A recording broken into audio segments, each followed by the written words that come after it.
मैं अपनी कहानी के आखिरी पार्ट में आज आप सबका स्वागत करता हूँ। आज का ये पार्ट आखिरी है और इस जगह से मैं इस कहानी को यहाँ रोकना चाहता हूँ क्योंकि इसके आगे की कहानी कुछ और है। इसलिए मैं इसे यहाँ पे आज आखिरी जो राज माँ भगवती ने उजागर किया था इतने सालों के बाद में, गुरु की प्राप्ति होने के बाद माँ ने जो राज उजागर किया कि कैसे मुझे माता काली की कृपा मिली थी और कब मिली थी, इसके बाद में क्या हुआ, ये सब मैं आपसे शेयर करता हूँ। रिक्वेस्ट है आपसे कि यदि आप पहली बार इस पार्ट को देख रहे हैं या कोई बीच से देख रहा है तो आप इसे यहाँ से ना देखें, आप पहले पार्ट से इसको देखें और माँ की लीला जो मेरे यहाँ हुई, जो मेरे साथ हुई, उसको अच्छे से समझें और देखें कि माँ भगवती अपनी लीलाएं कैसे रचती हैं और कैसे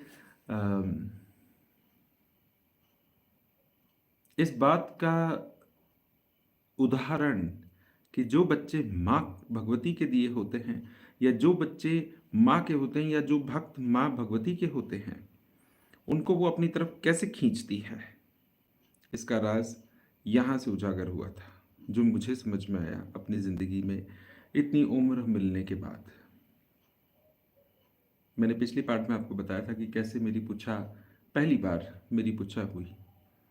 मैंने कभी भी किसी दरबार में या किसी भगत से कभी पूछा नहीं ली थी। थोड़ा बहुत मुझे उस तांत्रिका ने कुछ जो चीज़ें हल्की फुल्की बताई थी, लेकिन उसको कुछ पता नहीं चला था, ना ही उसको इस विषय में कोई जानकारी थी कि क्या चीज़ें हैं और क्या नहीं है। ना ही मैं किसी भक्त के पास में गया था क्योंकि मेरा वो मार्ग ही नहीं था। मैं हमेशा जिस मार्ग पे चला था, मैंने आज तक जो भी, इतने समय तक मैंने जो भी माँ भगवती की सेवा की थी, ये सिर्फ और सिर्फ अपने निज जीवन में की थी। इस मंशा से नहीं कि मुझे कोई जन कल्याण करना है या मुझे कोई सिद्धियां चाहिए या मुझे किसी को कुछ प्रूव करना था, मैंने इसलिए नहीं की थी।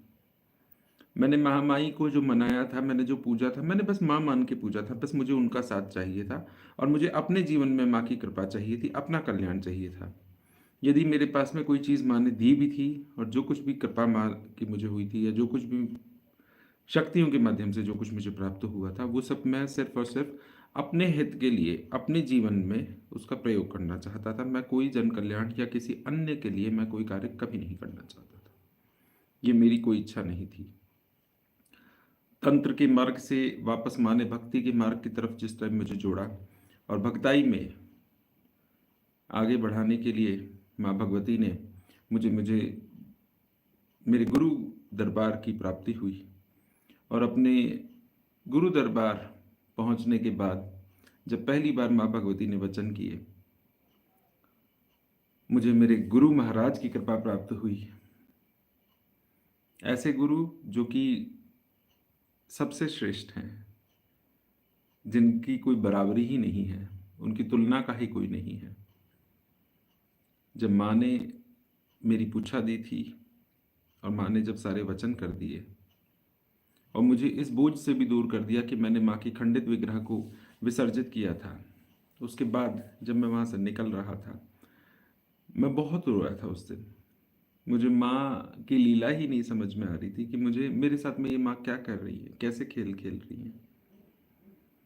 वहाँ से निकलते ही मुझे अमरजीत और सचिन दोनों मिले, मुझसे पूछ रहे थे कि उन माँ ने क्या कहा। थोड़ा बहुत मैंने उन्हें बताया। उसके बाद में वहाँ से निकलते ही सबसे पहला फ़ोन बाहर आके मैंने मेरे घर में मेरी माँ को कहा।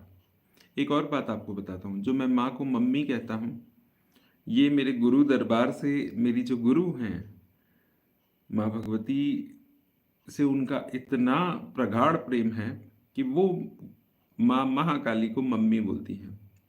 इसीलिए जिस तरह से वो माँ को इतने प्रेम से मनाती हैं, माँ नहीं कहती, मम्मी कहती हैं, माता नहीं कहती, ये मैंने उनसे सीखा था क्योंकि वो माँ को मम्मी बोलती है।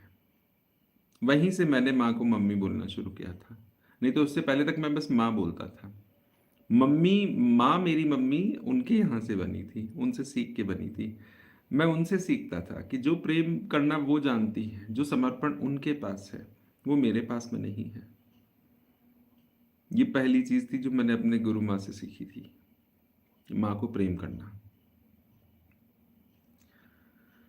तो जब मैंने पहली बार माँ को वहाँ से निकलने के बाद पूछा के बाद में, जब मैंने अपनी मम्मी को फ़ोन किया, अपनी मदर को, और मैंने उन्हें पूछा पूछा तो क्या था, मैंने पहले उन्हें बताया कि माँ मैं ऐसी ऐसी जगह पे आया हूँ, और मैंने उनको बता के नहीं आया था, मैंने अपने घर में किसी को भी नहीं बताया था कि मैं ऐसी किसी जगह पे जा रहा हूँ, या मैं इस तरह से देखने सुनने वाले काम पे जा रहा हूँ, और मैं अपने जीवन के बारे में जानना चाहता हूँ। ये सब चीज़ें मैंने उन्हें नहीं कही थी।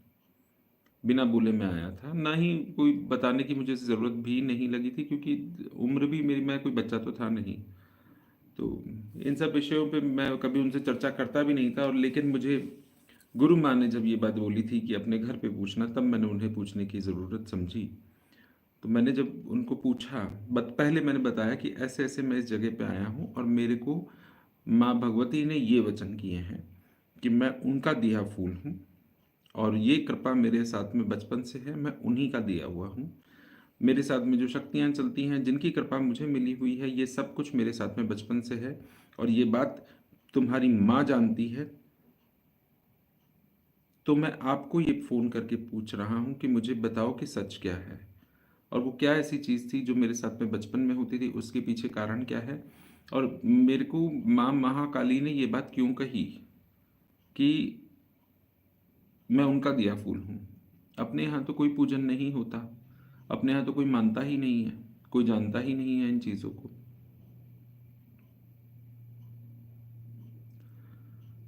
जब ये बात मेरी मम्मी ने मुझसे सुनी कि मैं उनसे ये पूछ रहा हूँ, तो वो फ़ोन पे ही रोने लगी।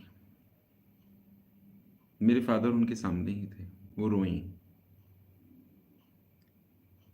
और रोते रोते उन्होंने मुझे ये कहा कि मैं एक बार थोड़ा सा हट के, तेरे पापा खड़े हैं, मैं इनके सामने नहीं बता सकती, तो मैं यहाँ से हट के तुझे सारी बात बताती हूँ।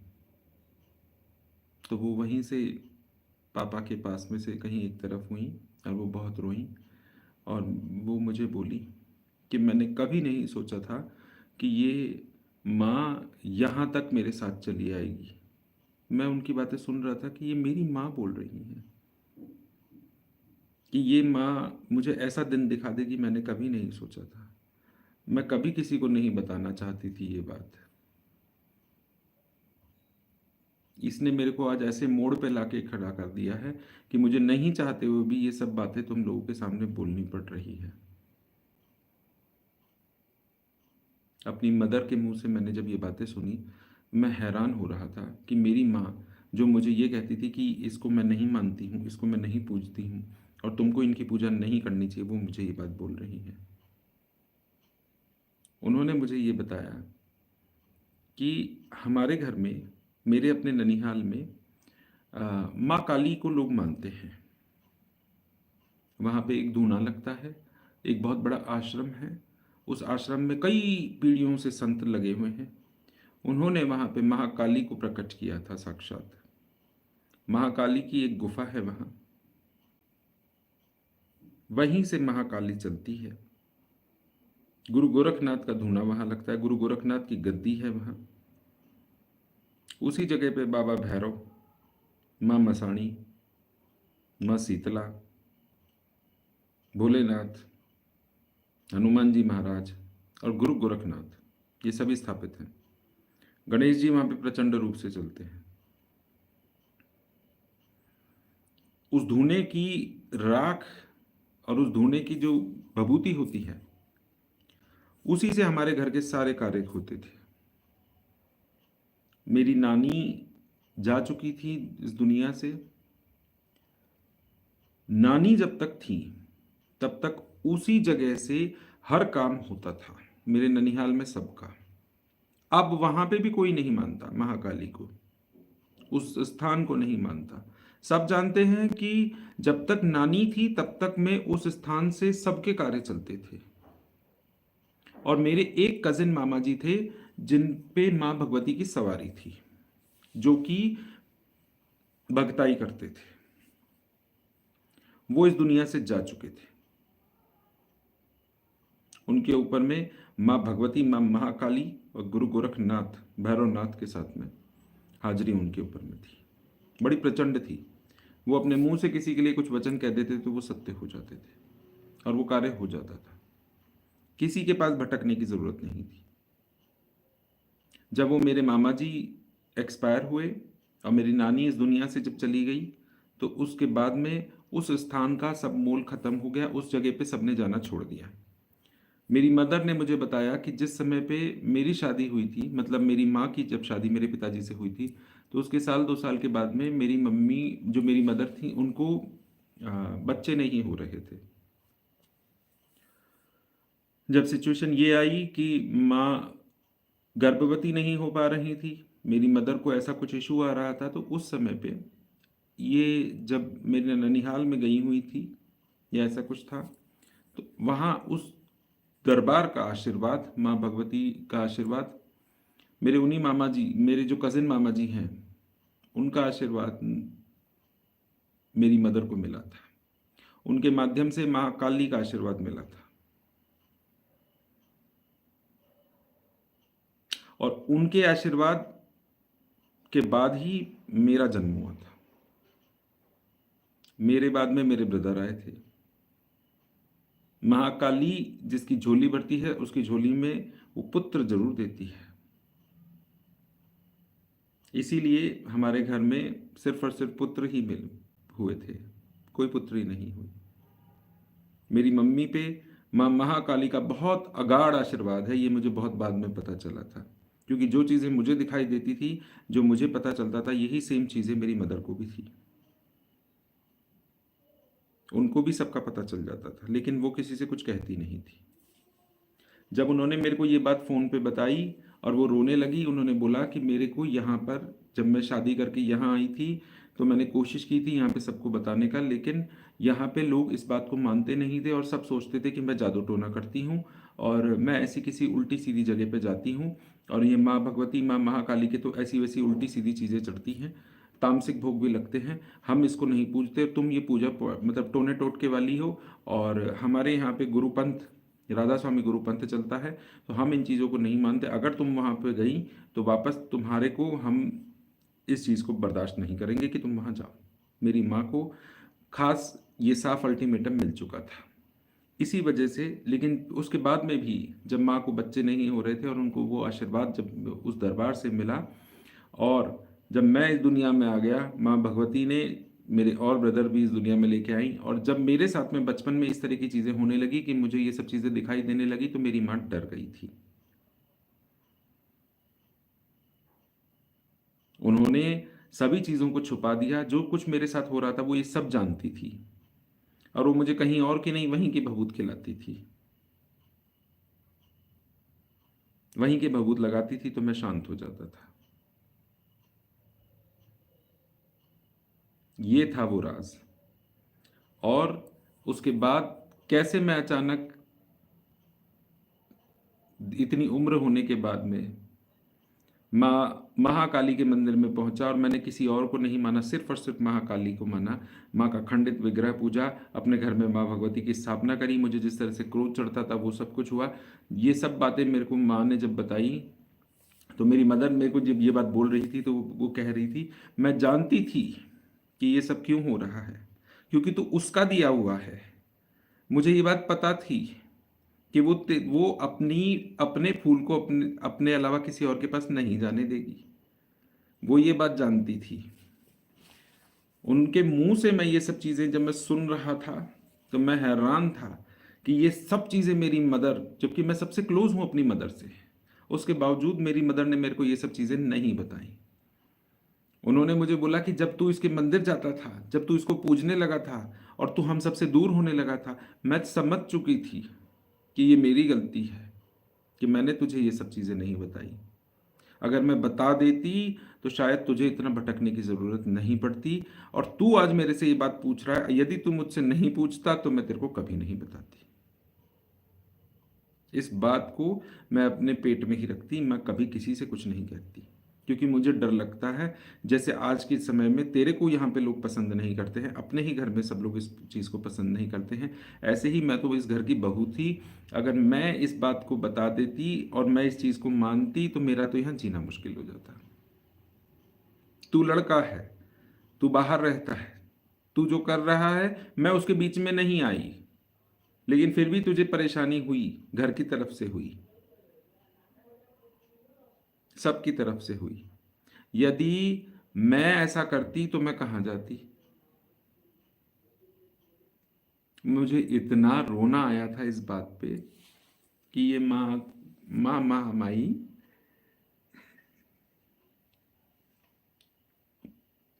इसकी क्या लीलाएं होती हैं। और ये अपने फूल को, अपने दिए हुए आशीर्वाद को, अपने भक्त को, अपने बच्चे को कैसे खींचती है। ये साक्षात चमत्कार था मेरी जिंदगी का। अपनी जिंदगी में मैंने ऐसी चीज देखी थी, ऐसी चीज महसूस की, और मेरे गुरु दरबार में इतनी सच्चाई है। एक वचन पे उन्होंने मेरे को मेरी पूरी हिस्ट्री खोल दी। ये बात जो मैं आज आप लोगों को यहाँ पे इस वीडियो के थ्रू बता रहा हूँ, आज तक कोई भी भक्त, क्योंकि उसके बाद भी मैं कई लोगों के सामने बैठा था, लेकिन कोई भी भक्त मेरे विषय में कभी जान नहीं पाया कि मैं कहाँ से हूँ, मुझे क्या प्राप्त है, और मेरे साथ में जो शक्तियां चल रही हैं वो कहाँ से आई थी, ये मुझे पता था। ये थे वो राज जो महामाई ने खोले, जो मेरी गुरु महाराज के वचन से ऐसे सत्य हुए कि उनके गुरु दरबार से पैर बाहर निकालते ही मेरे सामने मां ने सारे कच्चे चिट्ठे खोल दिए। यदि मुझे पहले पता होता और मेरे साथ में ये सब कुछ था तो मैं शायद जिस जमाने में मैं माँ के पास में पहुंचा था उससे कईयों साल पहले मैं भगवती के दरबार पे चढ़ चुका होता। लेकिन कहते हैं ना कि जिस दिन इसने ये दिन लिखा है, जय माई की, उसी दिन ये राज खुलेगा, उसी दिन ये सारी राज खुलेगी। ये चाहती तो ये सब कुछ बता सकती थी, लेकिन इसने मुझे नहीं बताया। इसने लाज रखी और इसने गुरु के वचन से ही ये बात कही। यही सत्य है और ये बहुत प्रामाणिक सत्य है। मेरे जीवन में भी मैंने ये सत्य देखा कि जो बच्चे, जो भक्त महाकाली का होता है वो उसी के दरबार में जाता है, चाहे वो कितनी पीढ़ियों से चलता हो। ये जन्म नहीं, अगला जन्म सही, हर जन्म में चलेगी यही। पता नहीं जो इसके दिए फूल होते हैं वो ये कभी जाने ही नहीं देती अपने अपने पास से, किसी न किसी रूप में, हर जन्म में। कि जब तक इसके लोक की प्राप्ति नहीं होती हर जन्म में यही चलेगी, यही सत्य है। तो ये थी मेरी कहानी जो बड़ी खास थी। माँ का प्रेम मुझसे, मुझे तो कुछ नहीं था, मेरे अंदर में तो कोई ऐसा सामर्थ्य नहीं कि माँ भगवती को मैं प्रेम कर सकूं, लेकिन माँ ने मुझे प्रेम दिया है। उसके बाद काली घाट वाली कैसे मिली, जब से ये साथ चली, आज मैं आपको उनके दर्शन कराता हूँ। और आज इस वीडियो को मैं यहाँ पे अंत भी करता हूँ, और आगे की वीडियो में अब नहीं कंटिन्यू करना चाहता। जब पहली बार कलकत्ता गया था तब से ये साथ में चली, कलकत्ता से साथ में आई और तब से आज तक ये साथ में है। ये थी हमारी कहानी, मेरी और माँ की। अगर आपको अच्छी लगी हो तो इसे ज़रूर शेयर करना। महामाई का ये चमत्कार जो माँ ने मेरे साथ में किया, माँ भगवती ऐसी कृपा सब पे बरसाए। जय हो मेरी माँ महाकाली की। आज माँ भगवती खुद वीडियो में आके दर्शन दे रही है। जय महाराज।